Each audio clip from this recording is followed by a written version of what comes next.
तो कुछ एक बातें हैं सभी भाई बहनों को बतानी बहुत ज़रूरी है। सबसे पहली बात तो भाई और बहनों, अब हमने संसार की तरफ से बिल्कुल आंखें बंद कर लेनी है। हमने भगतों की तरफ से भी आंखें बंद कर लेनी है। कौन से भगत? जो शतलोक आश्रमों से जुड़े हुए भगत है।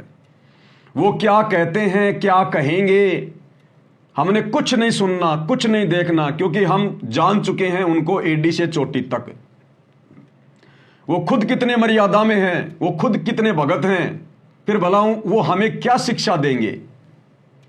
तो हमने उनकी तरफ से आंखें बंद कर लेनी है। अब आगे का समय है भक्ति का। अब हमें भक्ति बचाएगी, भक्ति।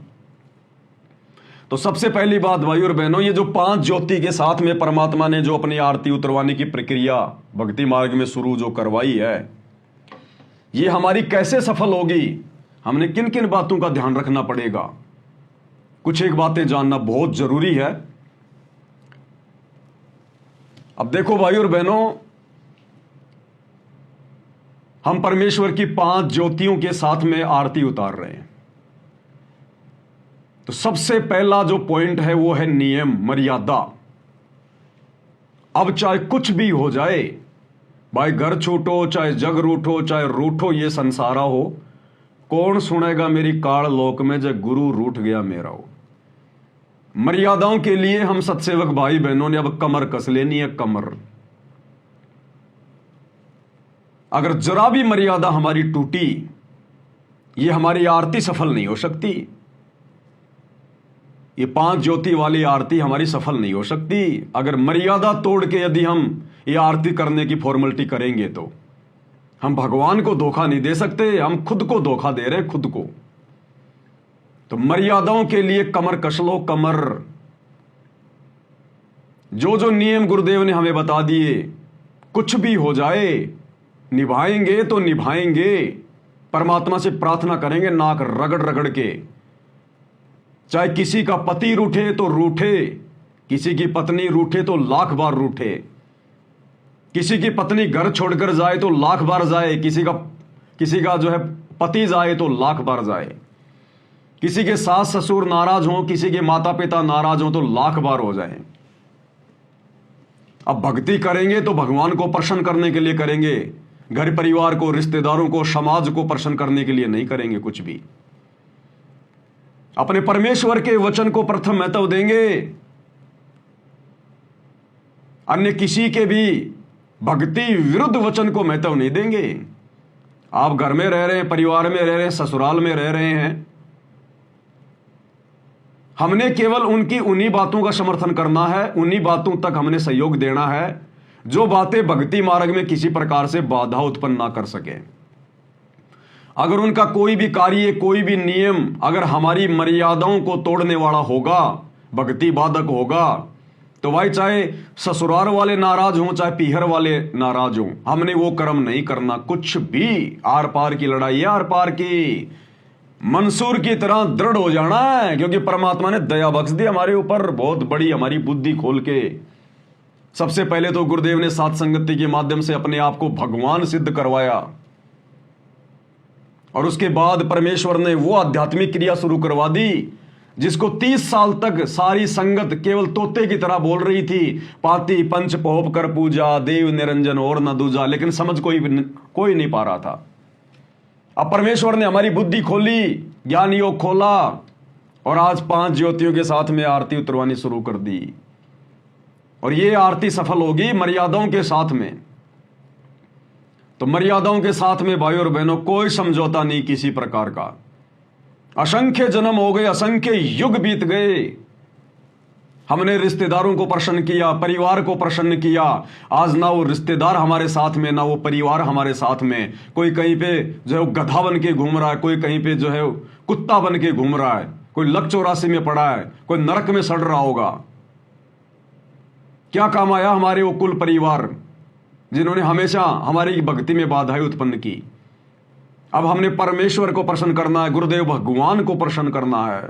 और ये अगर प्रसन्न हो गए तो लक 84 मिटेगी, नरक का कष्ट मिटेगा, सदा सदा के लिए हमारा मोक्ष होगा, सतलोक में अखंड सुख भोगने के लिए परमात्मा बैठा देगा।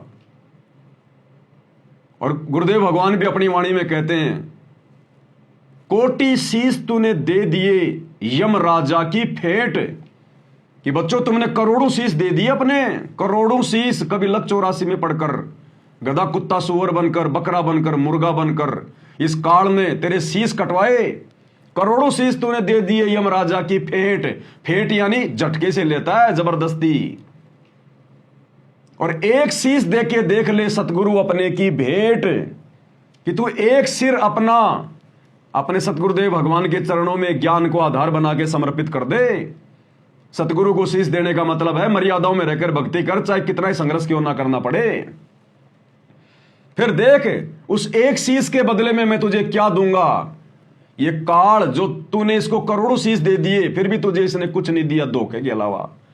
और एक शीश अपने गुरुदेव को समर्पित करके देख कि ये जीवन मेरा आगे का मेरे गुरुजी के लिए, संसार कुछ नहीं है मेरे लिए, ये तो जेल है, जेल सतलोक की। मैं तो कष्ट भोग रहा हूं यहां पर, राजा बन के भी, महाराजा बन के भी, देवता बन के भी। यहां तो पाप और पुण्य दोनों हमारे लिए घातक है, घातक। पाप कर्मों से तो आदमी वैसे दुखी, और पुण्य कर्मों से वो राजा बनेगा, राजा बन के पाप कमाएगा, अगले जन्म में गधा बनेगा। वो पुण्य भी हमारे लिए जेल है। तो ये शीश हमने अपने गुरुदेव को समर्पित करना है, ये जीवन अपने गुरुदेव को समर्पित करना है। मर्यादा नहीं तोड़ेंगे तो नहीं तोड़ेंगे। अनजाने में टूट गई, परमात्मा माफ करेगा।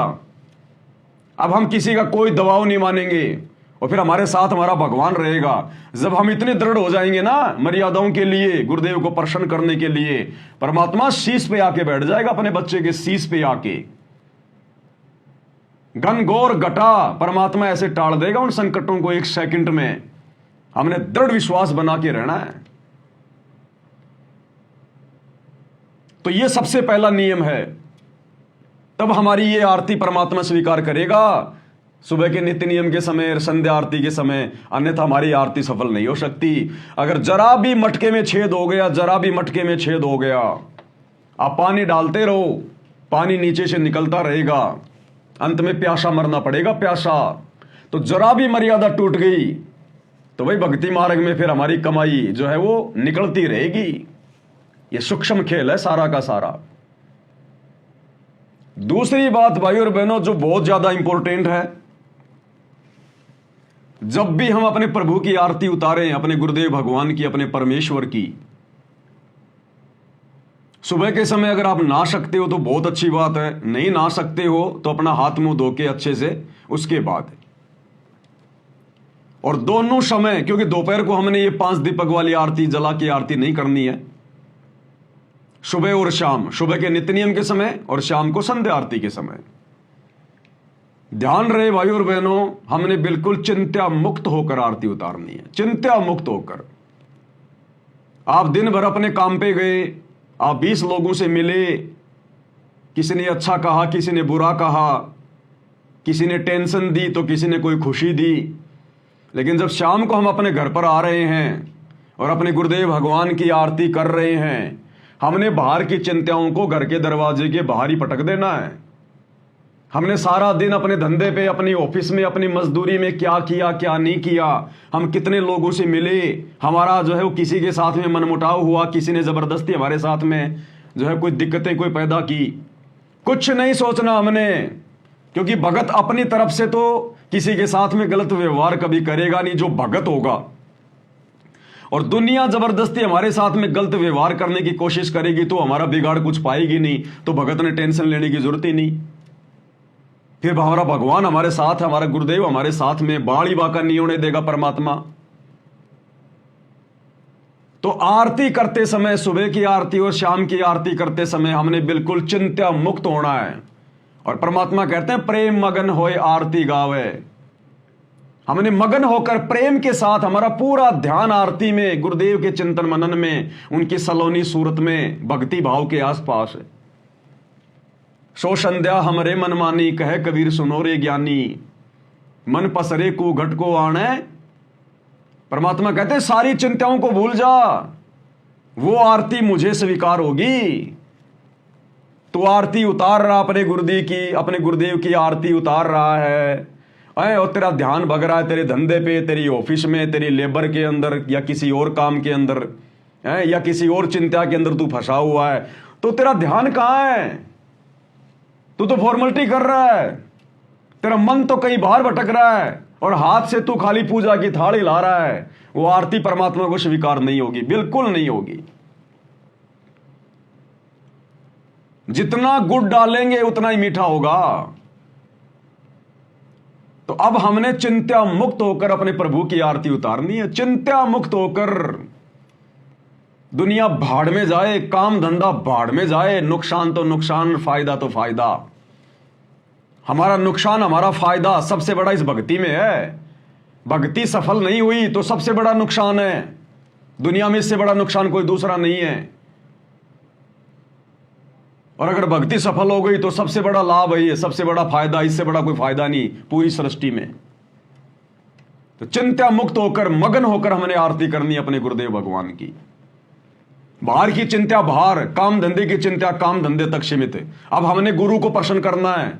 हमने दुनिया को बहुत प्रसन्न कर लिया, हमने हमारे बॉस को बहुत प्रसन्न कर लिया, ऑफिस का काम ऑफिस तक, इसके बाद नहीं भाई। घर पे फोन नहीं आना चाहिए, सेठ जी ध्यान रख लेना। तो चिंता मुक्त होकर, इसके अलावा जब हम आरती करना शुरू करें तो भाई ये जो अपने मोबाइल वगैरह है ना, इनको बिल्कुल बंद, या तो बंद कर दो या इनको फ्लाइट मोड पे लगा दो और इनको उल्टा करके रख दो, उल्टा करके, ताकि हमें किसका फोन आ रहा है वो भी ना दिखाई दे, वो भी ना पता चले हमें, हमारा ध्यान बिल्कुल ना भटके। आरती उसी भगत की सफल होगी जो भगत आरती के समय केवल आरती का ही काम करेगा। बीच में फोन आ रहा है, आप बात कर रहे हो, हाँ हाँ ठीक है ठीक है ठीक है, मैं आरती कर रहा हूं, बाद में फोन करूंगा, ये भी नहीं बोलना। उठाना ही नहीं है इसको, भूल जाओ कि मेरे पास में मोबाइल है। फ्लाइट मोड पे लगा दो, स्विच ऑफ कर दो, उल्टा करके रख दो, इसकी रिंगटोन बंद कर दो, नो डिस्टरबेंस, हमें कोई व्यवधान नहीं चाहिए। काम धंधा बड़ा नहीं है भगवान की आरती से, भगवान की भक्ति से। कोई अर्जेंट काम है वो पहले कर लो, आरती करने से पहले। किसी को फोन करना हो पहले कर लो। सुबह की 1 घंटे की आरती, शाम की 1.25 घंटे की आरती, बिल्कुल बंद मोबाइल। कोई अर्जेंट काम है अपना पहले कर लो। दास सेवा में था, कल आते समय एक भगत भाई के घर पे आ गया और सोचा भाई चलो यहां कर लेते हैं परमात्मा की आरती। आरती करनी है मालिक की। हाथ मुंह धोके परमात्मा की ज्योतियां जलाई, आरती उतारना शुरू कर दिया। शुरू में दास ने ले ली थाल हाथ में परमात्मा की, दास मालिक की आरती उतारने लग गया। अब बीच में भगत जी फिर डिस्टर्ब करने लग गए। मोबाइल उन्होंने बंद नहीं किया। कभी बीच बीच में ऑटो बुक कर रहे हैं, कभी बीच बीच में फोन उठा रहे हैं। तो उनकी भी आरती है सफल और साथ में दूसरे का भी ध्यान भटका रहे हैं। तो वो आरती भी परमात्मा स्वीकार नहीं करेगा।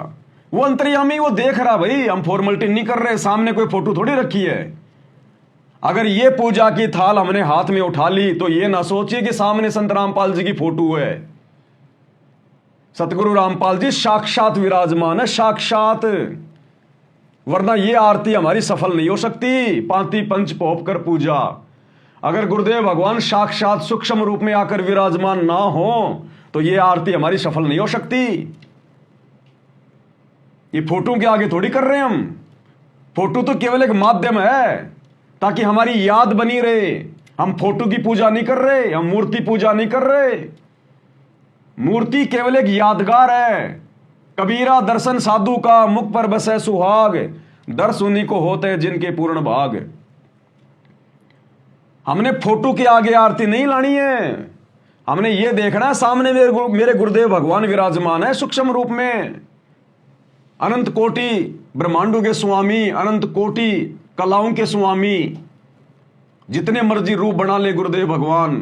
गरीब सब पदवी के मूल हैं, सकल सिद्धि हैं तीर, और दास गरीब सतपुरुष भजो अविगत कला कबीर।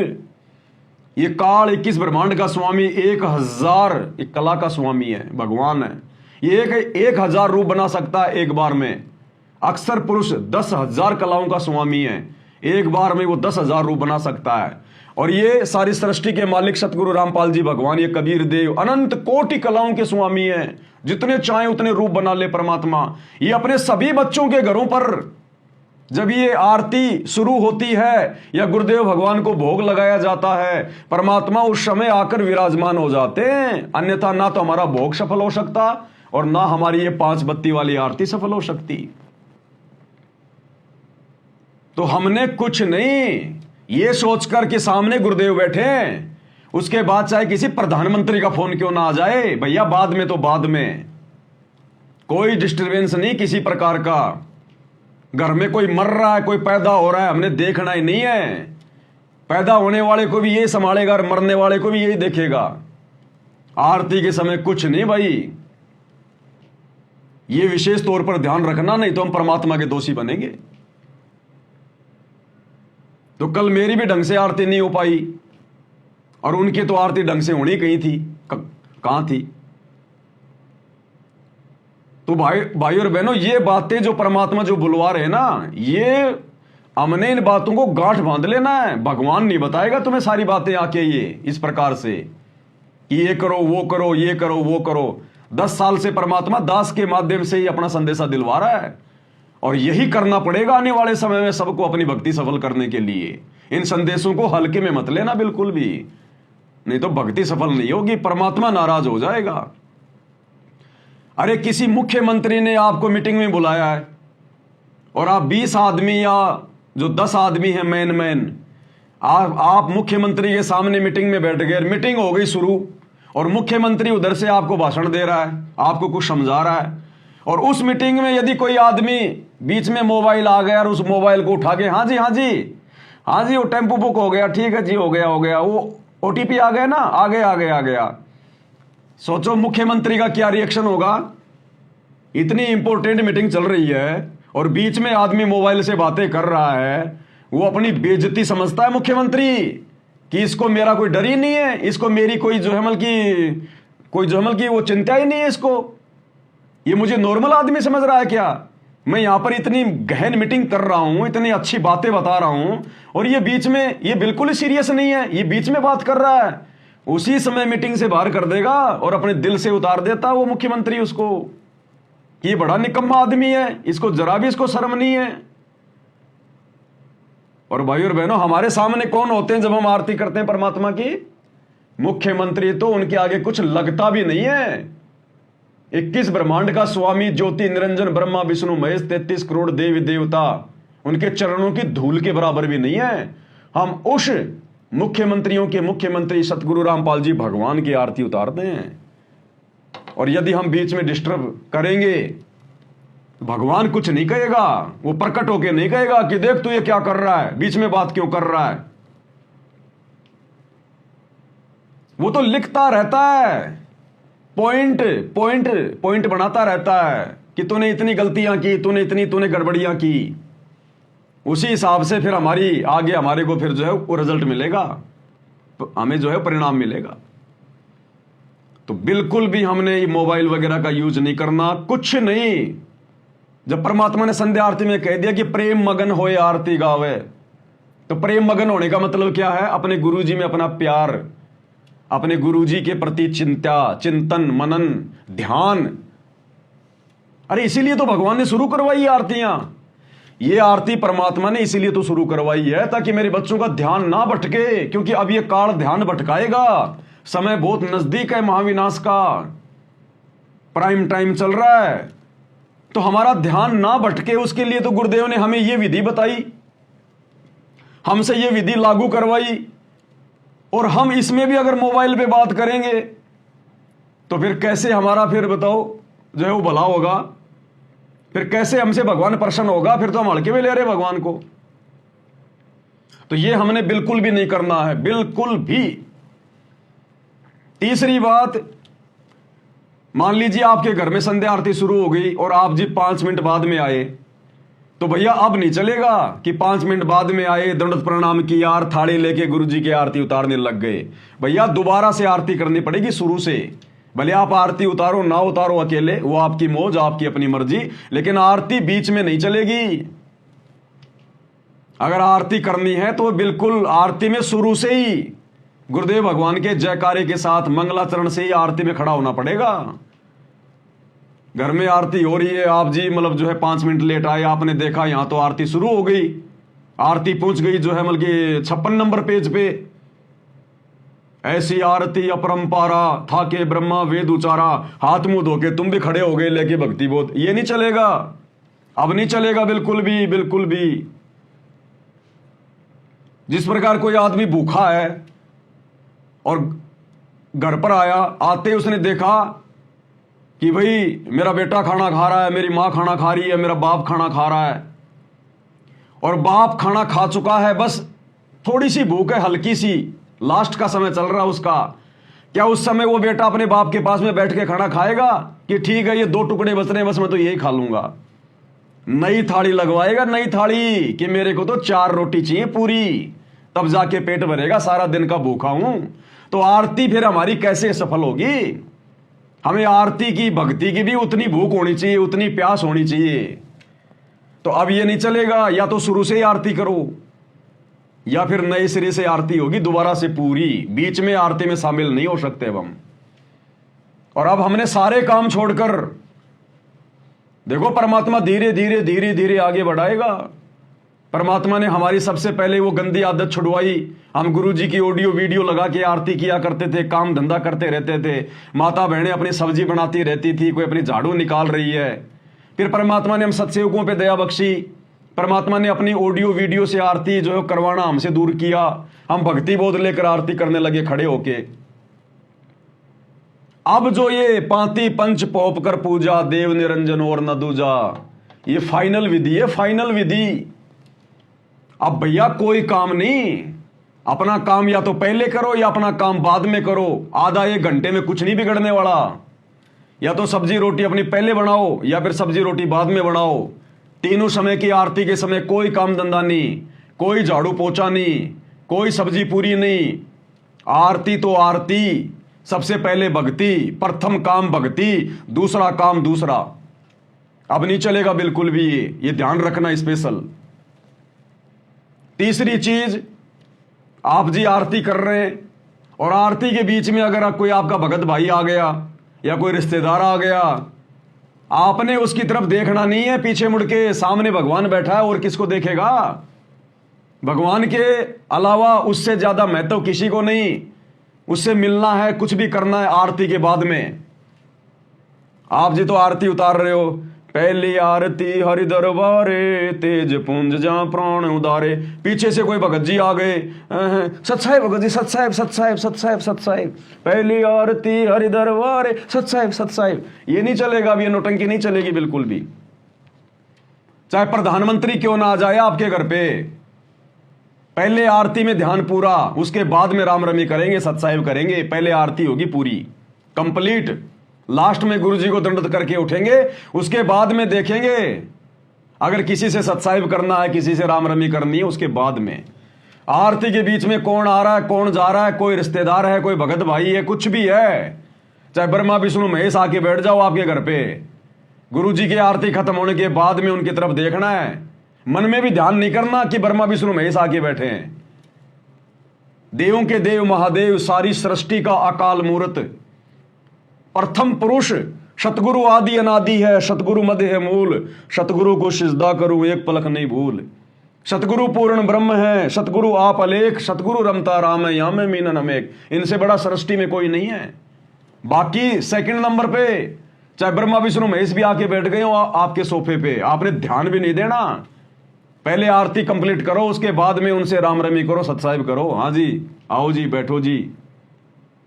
तो ये नहीं चलेगा बिल्कुल भी। अब अगर आरती के बीच में आप किसी को सत्साहिब करते हो या किसी को कुछ भी करते हो तो परमात्मा प्रसन्न नहीं होगा, परमात्मा नाराज होगा कि ये नालायक आरती कर रहा है, फिर ये ड्रामेबाजी कर रहा है। बाद में कर लेना, तो कहां जाएगा?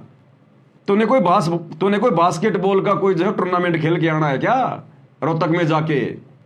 बाद में करना आराम से, सत्साहिब भी करेगा और क्या करेगा, परमात्मा की चर्चा करेगा, बाद में करियो आराम से।